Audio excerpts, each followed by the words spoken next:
Hello, my name is Deborah Rupy, and I'll be reading Book 14, Zeus Deceived, of Homer's Iliad, translated by Ian Johnston.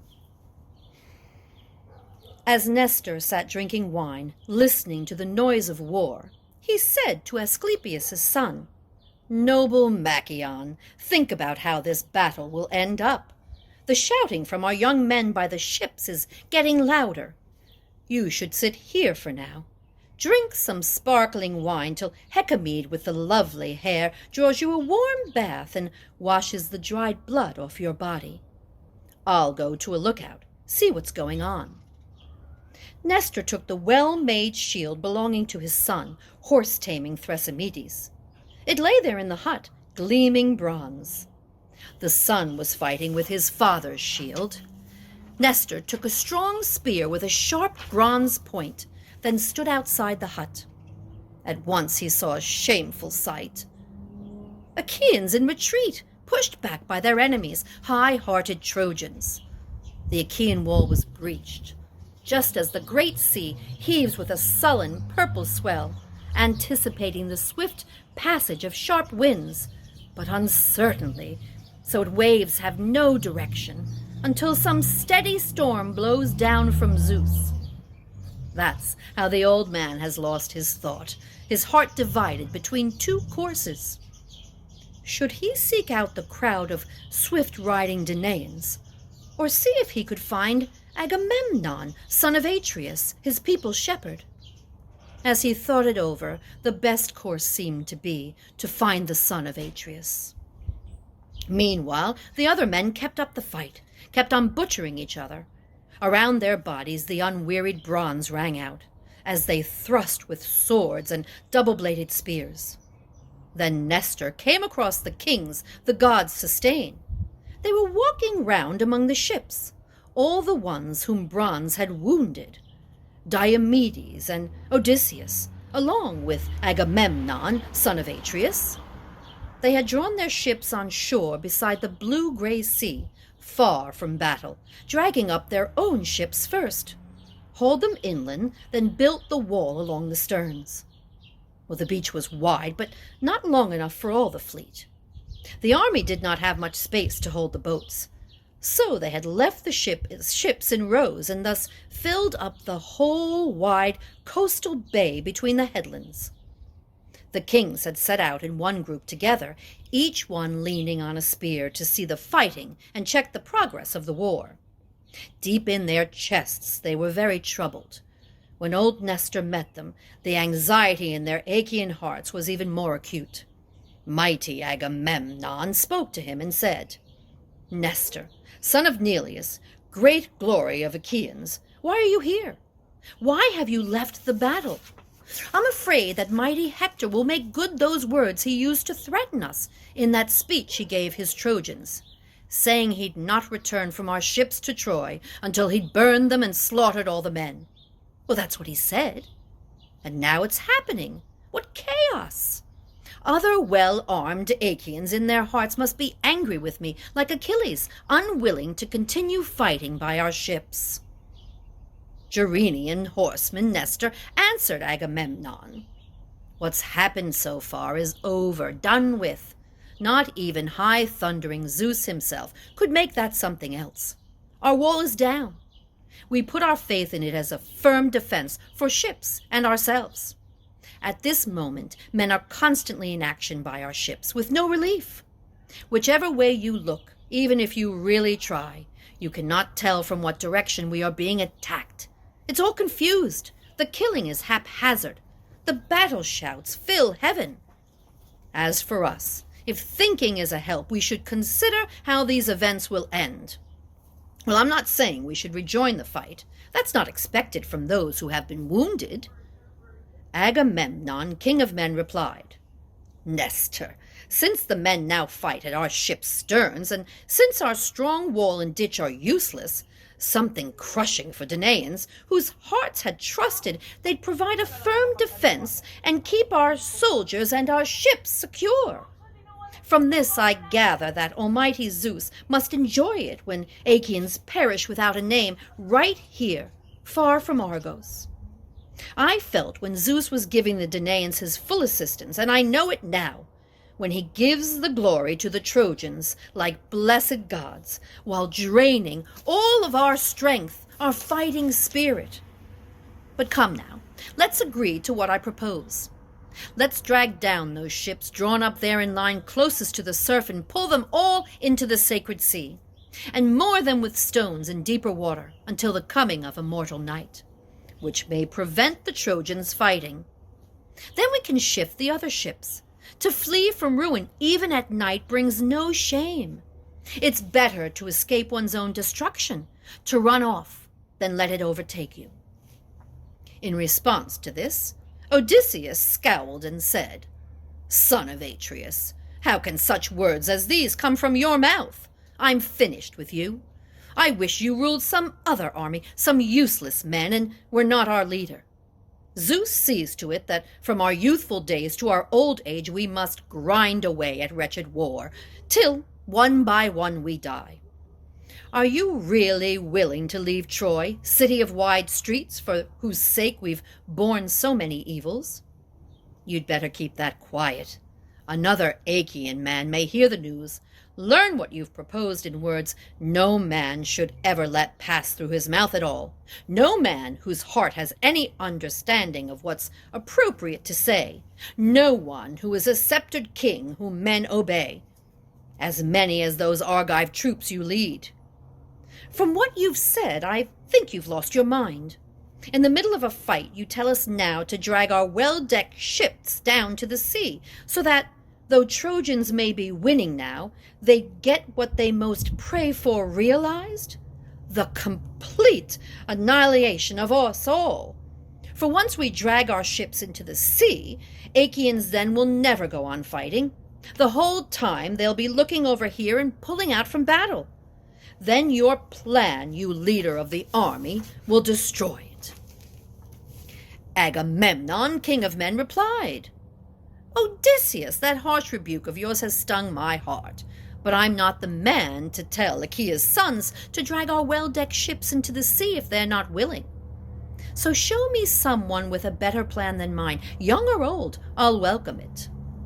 Then Diomedes, skilled in battle shouts, spoke up, "That man's close by.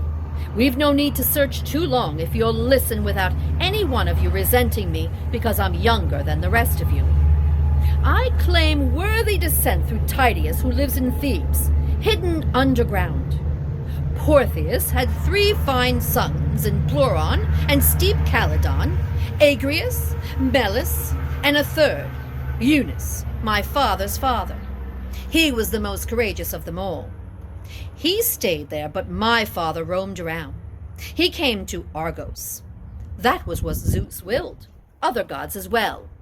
He married a daughter of Adrestus, lived in a prosperous home with many wheat-bearing fields and orchards planted all through his estate, and many sheep.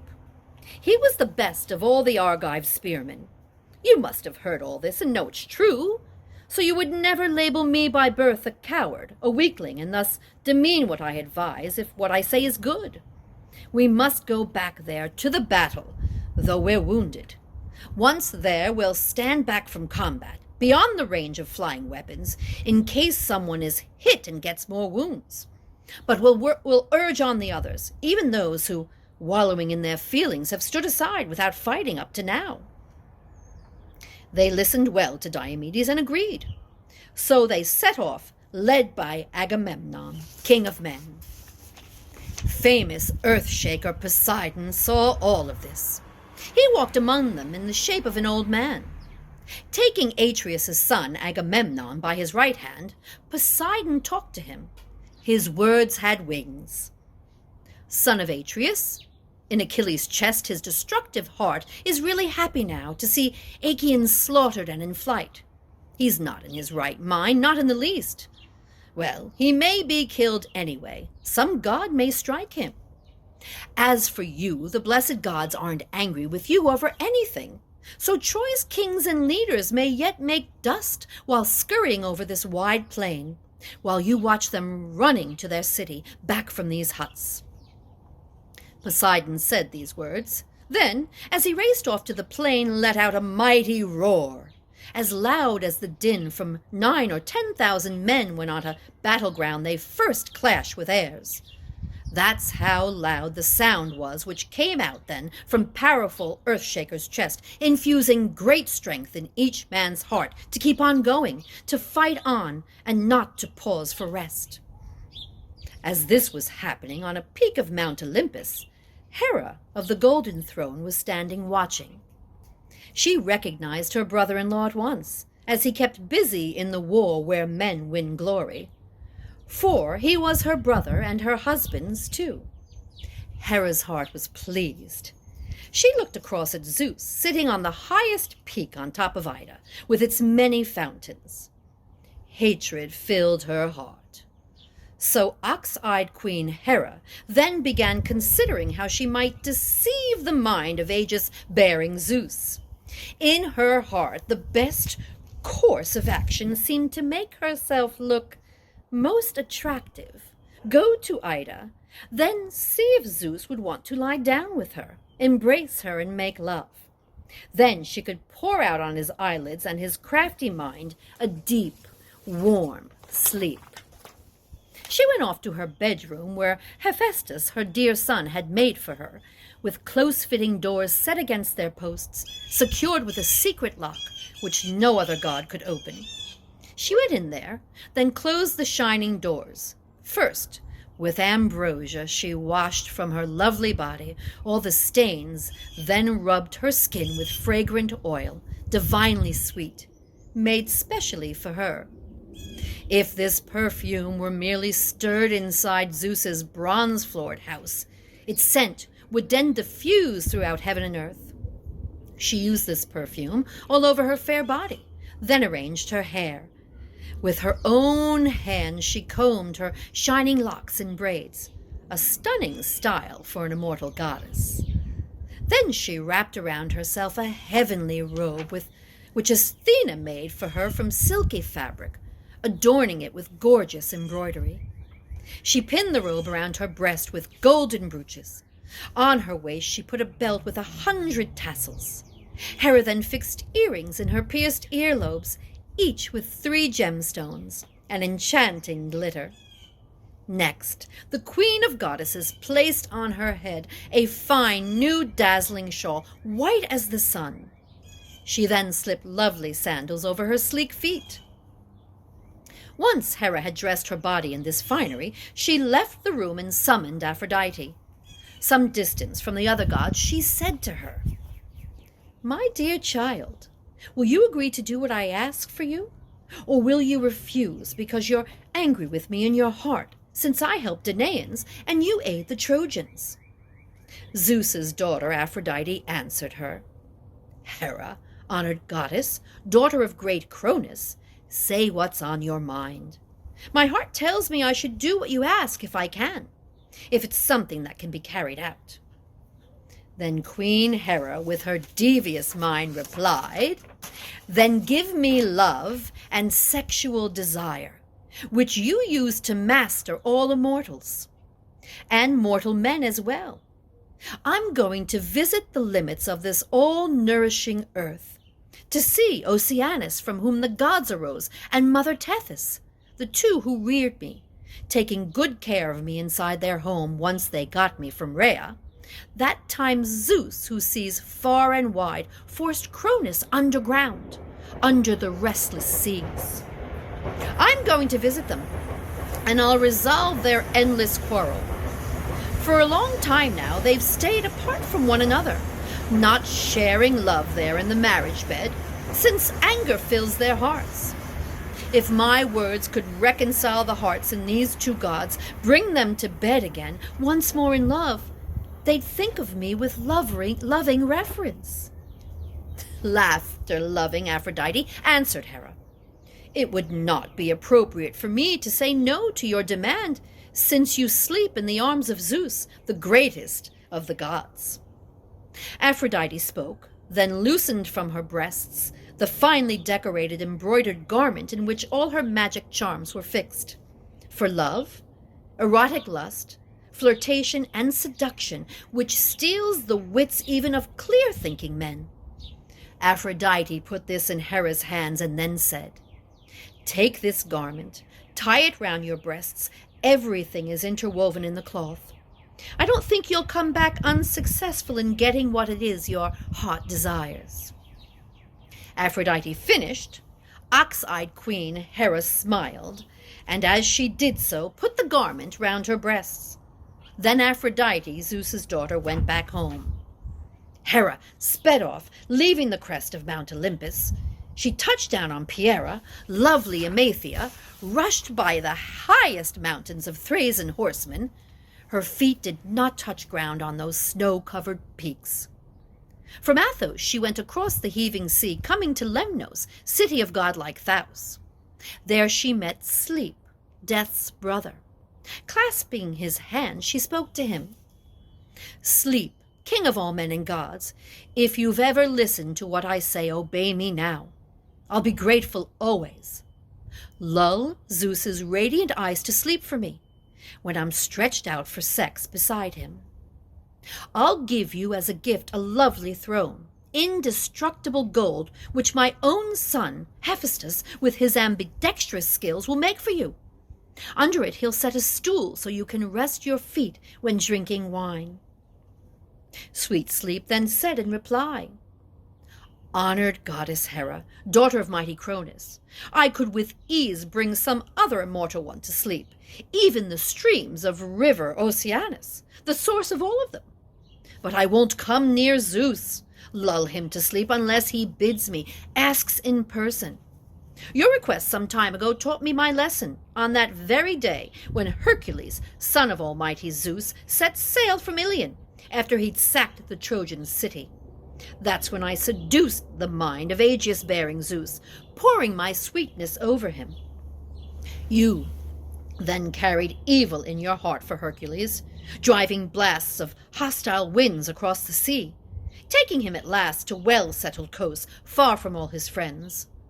When Zeus woke up, he was incensed, throwing gods around his house, looking above all for me. He'd have tossed me from heaven into the sea, if Night, who subdues gods and men, had not saved me.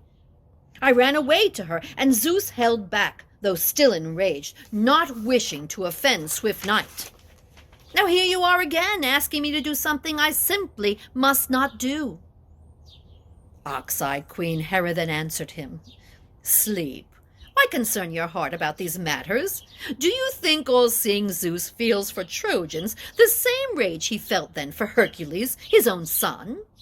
But come, I'll give you as your wife one of the younger Graces. You can marry Pasithea, whom you long for every day." Hera finished. Sleep was overjoyed and said, "All right then.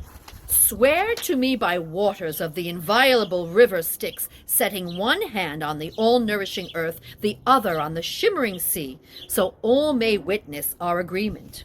Even those gods underneath with Cronus, that you will give me one of the Graces, Pasithea, whom I long for every day." White-armed goddess Hera agreed to Sleep's request. She made the oath as he had asked, invoking all the gods under Tartarus, those who called the Titans. Once she finished saying the oath, they both set off, wrapping themselves in mist. They left behind them the cities of Lemnos and Imbros, moving quickly, then came to Mount Ida with its many springs, mother of wild creatures, and arrived at Lectum, where for the first time they left the sea. They walked on dry land, shaking treetops underneath their feet. Sleep then stopped, before Zeus's eyes could see him, climbed a high pine tree, at that time the tallest one growing on Ida. It stretched up through the lower air right into the sky. Concealed in that tree's branches, Sleep perched there, shaped like the clear-voiced mountain bird which gods call Chalcis, but people name Semindus. Hera moved quickly onto Ida's peak, high Gargarus. Cloud-gatherer Zeus caught sight of her. As he looked, his wise heart became suffused with sexual desire, as strong as when they'd first made love together, lying on a couch without their parents' knowledge. Zeus stood up in front of her, called her, and said, "Hera, what are you looking for coming down here from Olympus? Your chariot, your horses are not here. You should use them." Queen Hera, with her crafty mind, then answered Zeus, "I'm going to visit the outer limits of this all-nourishing earth, to Oceanus, from whom gods came, and Mother Tethys, who looked after me in their own home. They raised me well. I'll try to mediate their endless quarrel. For a long time now they've stayed apart from one another, not sharing love there in their marriage bed, since anger fills their hearts. As for my horses, they're standing at the foot of Ida with its many springs, to carry me across dry land and sea. I've come here now, down from Mount Olympus, to stop you from being angry with me afterwards if I say nothing about going to visit deep-flowing Oceanus in his home." Cloud-gatherer Zeus then answered, "Hera, you can go there later, but why don't we lie down and make joyful love together? I've never felt such sexual desire before for any goddess, for any mortal woman. It's flooding through me, overpowering the heart here in my chest. Not even when I lusted for Ixion's wife, who bore me Porithius, a man as wise as gods. Or Danae, with her enchanting ankles, daughter of Arcesius, who gave birth to Perseus, most illustrious of men. Nor the daughter of famous Phoenix, who bore me Minos, and godlike Radamathius, nor Alcmene, who gave birth to Hercules in Thebes, a mighty-hearted son. Nor Semele, who bore that joy to mortals Dionysus, nor fair-haired lady Demeter, nor Leto, that glorious girl, not even for yourself. I felt for none of these the love I feel for you right now. Such sweet desire grips me." Queen Hera, with her cunning mind, then said in reply, "Most fearsome son of Kronos, what are you saying? If you want us to make love lying here on Ida's peaks where anyone can see, what if one of the immortal gods observes us as we sleep, then goes and tells the other gods? I could not get up from this bed and go into your home. That would be scandalous. But if that's your wish, if your heart's set on it, you have that bedroom your own son Hephaestus had built for you. It has close-fitting doors fixed into posts. Let's go and lie down there, since you're so keen for us to go to bed." Cloud-gatherer Zeus then answered her, "Hera, don't be afraid that any god or man will glimpse a thing. I'll cover you up in a golden cloud. Even sun god Helios will not see the two of us, and his rays are the most perceptive spies of all." Zeus finished. Then Cronos' son took his wife in his arms. Underneath them divine earth made fresh flowers grow, dew-covered clover, crocuses, hyacinths, lush and soft to hold the lovers off the ground. They lay together there, covered with a cloud, a lovely golden mist from which fell glistening dew. Then Zeus slumbered peacefully on Mount Gargarus, overcome with love, and sleep, his wife in his embrace. Sweet sleep rushed to the Achaean ships to inform Poseidon, the encircler and shaker of the earth. Coming up to him, sleep spoke. His words had wings. "Poseidon, you could now help the Argives quite readily and give them glory, if only for a while. Zeus is fast asleep. I've covered him with a delicious sleep. Hera has seduced him on a bed of love." Saying this, Sleep left there for some well-known tribes of men, but he made Poseidon want to help Danaans, even more so than before. He ran to those in front, calling in a loud voice, "You Argives, are we really going to give the victory to Hector, son of Priam? Allow him to take our ships and get the glory? That's what he says. He even boasts about it, since Achilles stays beside his hollow ships, anger in his heart. But we won't miss him much if the rest of us get fighting strength and help each other. So come, let's all follow what I suggest. Let's arm ourselves with shields, the best and biggest in our whole army, cover our heads with gleaming helmets, take in our hands the longest spears, and go. I'll lead us. I don't think Hector Priam's son will hold, no matter how much he wants to fight." Poseidon spoke. The soldiers heard him and obeyed. The kings themselves, though wounded, organized the men. Agamemnon, Diomedes, and Odysseus, moving among the warriors, they supervised the exchange of weapons. The best men put on the best equipment. The worst men got the worst. Once their bodies were encased in gleaming bronze, they marched out. Earthshaker Poseidon led them, gripping in his powerful fist a fearful sword with a long edge like a lightning bolt, which no man in grim battle could withstand. His fear would hold him back. On the other side, glorious Hector organized his men. Then he and dark-haired Poseidon launched the fight. The most destructive moments of that battle, the one commanding Trojans, the other leading Argives. The sea surged up to the Achaean huts and ships as the two sides met with a tremendous noise, louder than ocean surf booming on shore, driven there from the depths by the harsh north wind, louder too than roaring fire as it jumps to burn the trees in some mountain clearing, louder than the wind which howls through the highest branches of some oak tree, a wind which at its worst makes the most piercing noise. That's how loud the shouting came from Trojans and Achaeans, terrifying screams as they went at each other. Glorious Hector first threw his spear at Ajax, as he had turned to face him. The spear hit Ajax right where two straps intersected on his chest, one for his shield, one for his silver-studded sword. These saved his tender flesh. Hector was annoyed. His weapon had flown from his hands and missed its mark. He drew back into the group of his companions, evading death. But great Telamonian Ajax hit Hector with a rock as he was moving back. There were many of them there rolling underfoot, right where they fought, rock wedges used to prop the ships. Ajax picked up one of these and struck Hector's chest just above the shield rim, close to Hector's neck. The impact spun Hector like a top, reeling round and round. Just like those times Father Zeus uproots some oak tree with a lightning bolt. It falls with an awful smell of sulfur spreading from it, which no one close by can look at without fear, for Zeus's lightning bolts fill men with terror. That's how mighty Hector fell down in the dust. His spear dropped from his hand. His shield fell on him, his helmet too. The finely worked bronze armor round his body rattled.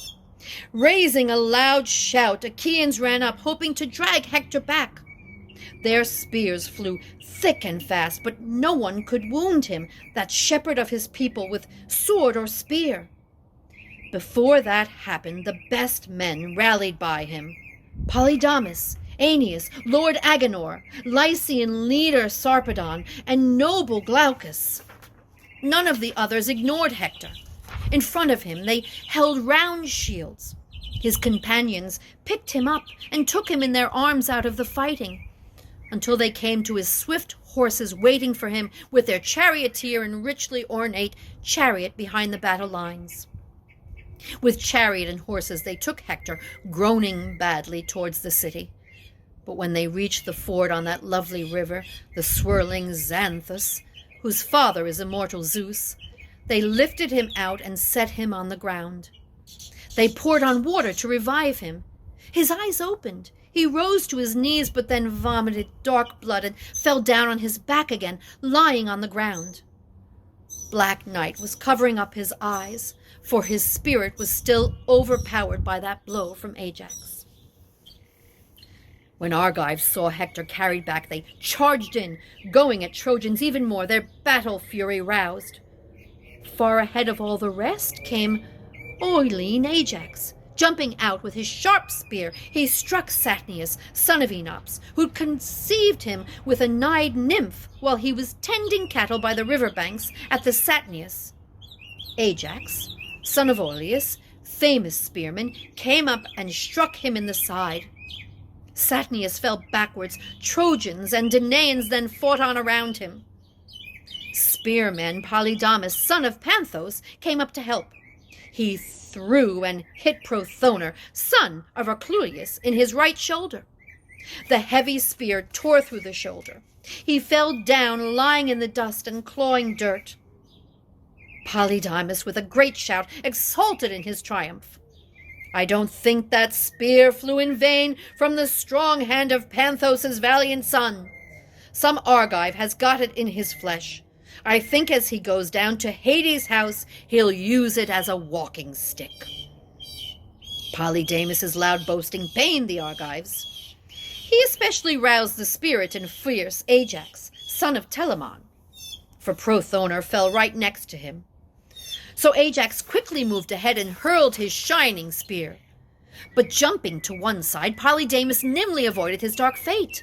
The spear hit Archilochus, Antenor's son. The gods had planned his death.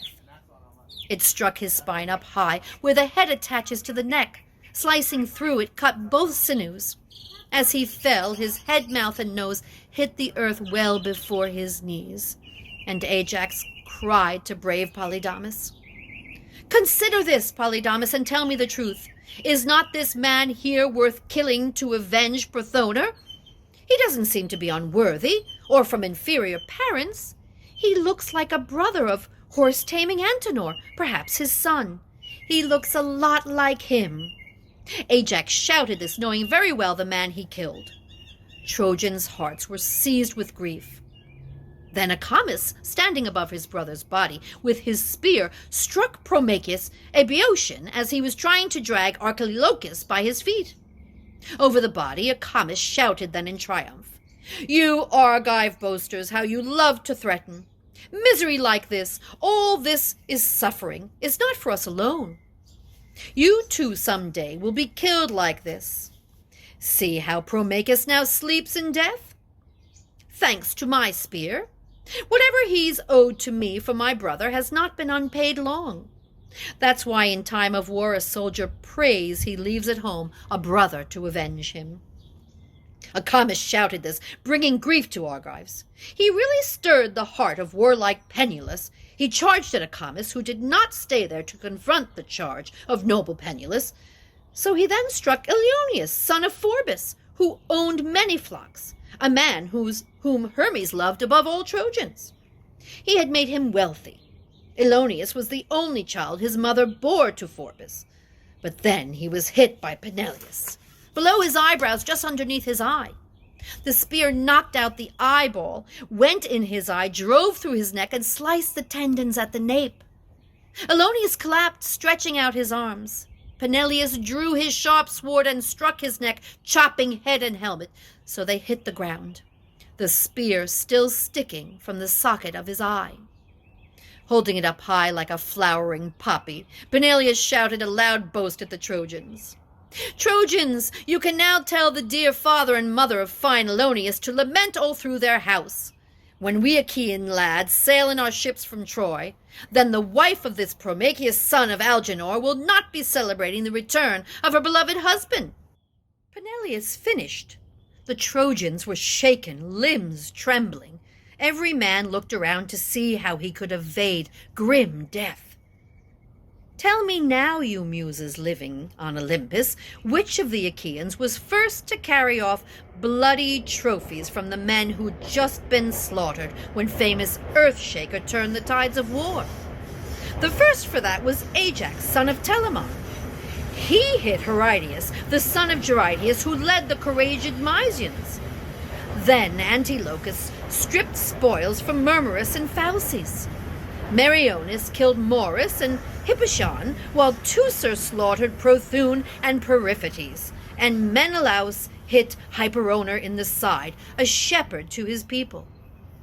As it went through him, the spear forced out his guts. His life spirit left him through the wound, and darkness veiled his eyes. But Ajax, swift son of Oileus, killed the most, for none could match his speed on foot as he ran, chasing men in flight when Zeus forced them to flee.